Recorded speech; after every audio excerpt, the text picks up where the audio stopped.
The Socio-Economic Rights and Accountability Project, SERAP, says it is worried about news making the rounds as some corruption is being perpetrated within the Niger Delta Presidential Amnesty Program.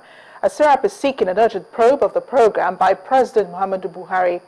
In a petition addressed to the President, SERAP says that based on the complaints that it has received, it is concerned that accrued allowances to some of the participants in the program might have been stolen, diverted, or mismanaged. SERAP says the complaints it received from petitioners could be representative of widespread corruption.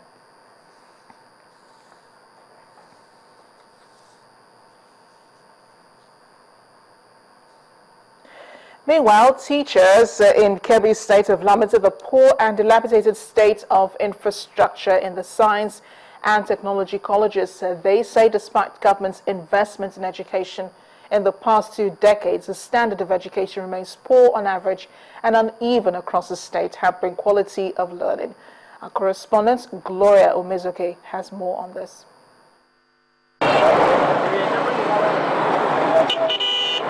We arrived Zuru, Kebbi State, northwest Nigeria.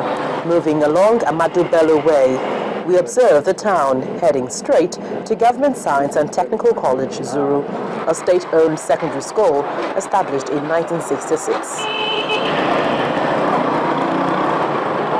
Old buildings apparently come with age, and dilapidated school infrastructure can be found everywhere. But the problem is particularly acute in Kebbi State, according to the school principal. One of the teachers also explained the extent of the challenge, but was nothing compared to the actual situation.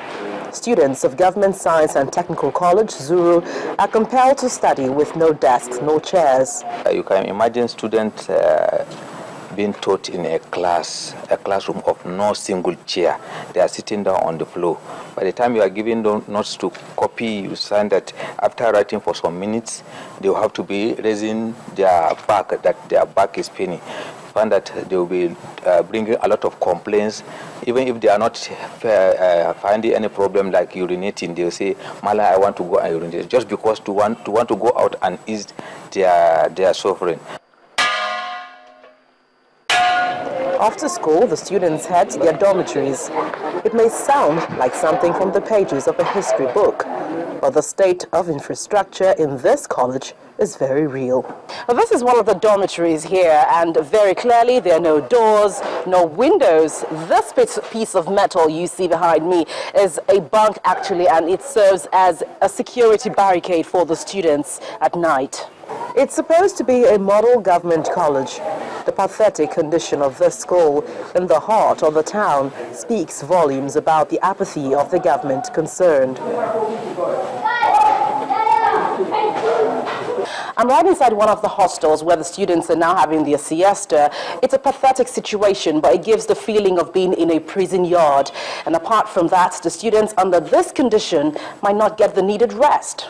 We are supposed to be productive here, but the fact is that we are not enforced. There is nothing coming in. We are supposed to have production units and what have you, so that the school can earn money outside. A student can decide to graduate here even without going to the workshop, even once or two. We can produce our chairs here, make our chairs. We have a welding workshop, we have a furniture making workshop, we have an automobile workshop and whatever. In another school, Government Science College, Zuru, established 1972, the situation is no less better.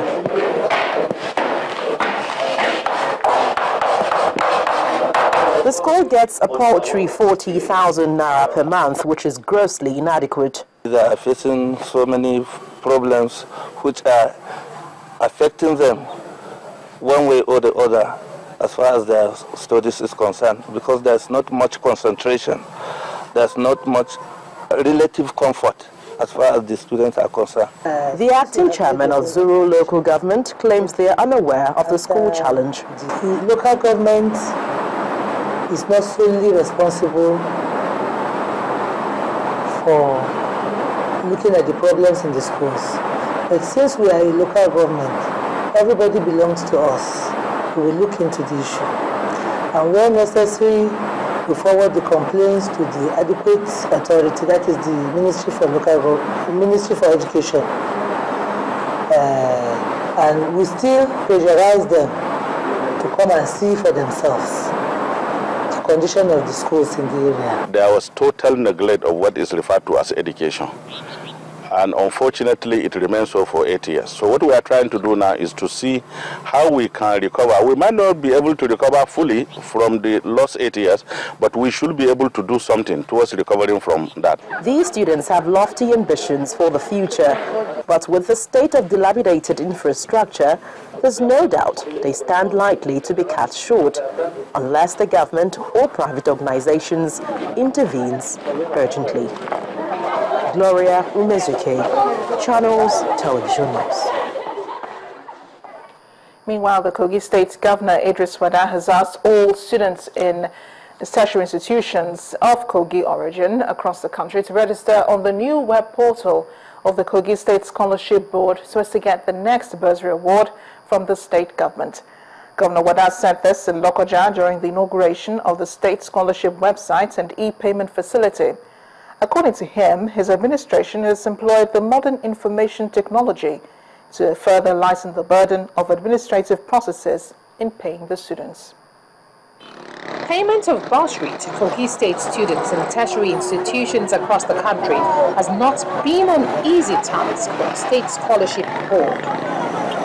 They face different challenges in the course of disbursing the funds, such as multiple collection of the bursary award and the risk of carrying cash.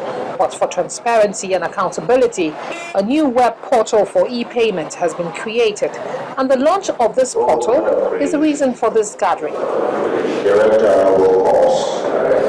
Presenting the final data contained in the Scholarship Board's portal website, which has been processed and collated to the governor, the Executive Secretary of the State Scholarship Board says the website has been tested and is up and running. The students will stay in their comfort of their various institutions to get registered online, and they only get paid through their various bank accounts presented on the website. The Scholarship Board engaged the services of the consultants for design, hosting and management of the portal for the purpose of e-payment as directed by His Excellency. Governor Idris Wada thanked them for the new initiative and remains optimistic that the new technology will help the state save costs. The students under this regime can now apply for scholarships from anywhere they are. The process of filling the forms is simple and, of course, more accurate. It's instant. Everything you input is registered automatically, and if there are errors, the system will guide you as to what to do. For many, this is a laudable achievement, but its sustainability, even beyond the present administration, is important.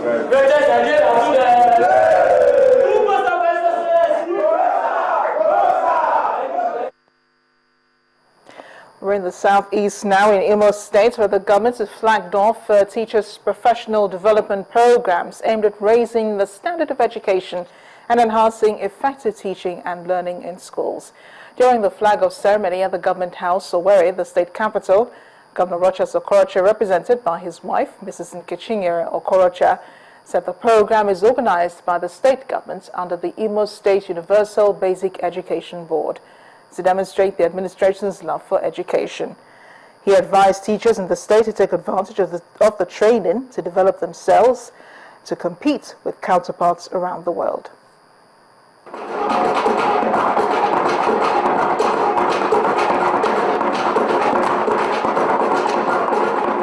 Top government functionaries as well as primary and secondary school teachers across the state are present here at the Nick's Banquet Hall in the Government House, Owerri. The event is the official flag-off of the Teachers' Professional Development Program. The program provides that teachers will have the advantage of attending special courses at the Imo State University, Alvan Ikoku University of Education, and the Imo College of Advanced Professional Studies. The essence of today's program is for us to enhance quality in teaching and learning, for us to reactivate and rejuvenate the teachers, for them to have that quality which they will impart into our children. About 1,500 primary and secondary school teachers are among the first set to attend the program. While commending the state government for this gesture, the Speaker of the State House of Assembly, Honorable Iheanacho Ihim, is optimistic the program will go a long way to help the teachers be up to date in their activities. Times are gone when you see a teacher who is a personification of poverty, a personification of pain, a personification of all that has to do with abject what. Show me a teacher and that teacher represents nothing but hunger. And if you have a hungry teacher, if you have a wretched teacher, you definitely will give birth to a poor student. Meanwhile, the Imo State Governor, Rochas Okorocha, represented by his wife, Mrs. Nkechinyere Okorocha, urged all teachers to take good advantage of the program to develop themselves in order to compete with their counterparts worldwide. It is one thing for us to have a government who have made a environment right to make sure that we bring our children in the way we want them to be. But it's another thing to have a set of individuals that have great passion. Because there are teachers and there are teachers. Part of the program lined up for the occasion was the presentation of over 50 wheelchairs to some physically challenged pupils to aid them in their movement.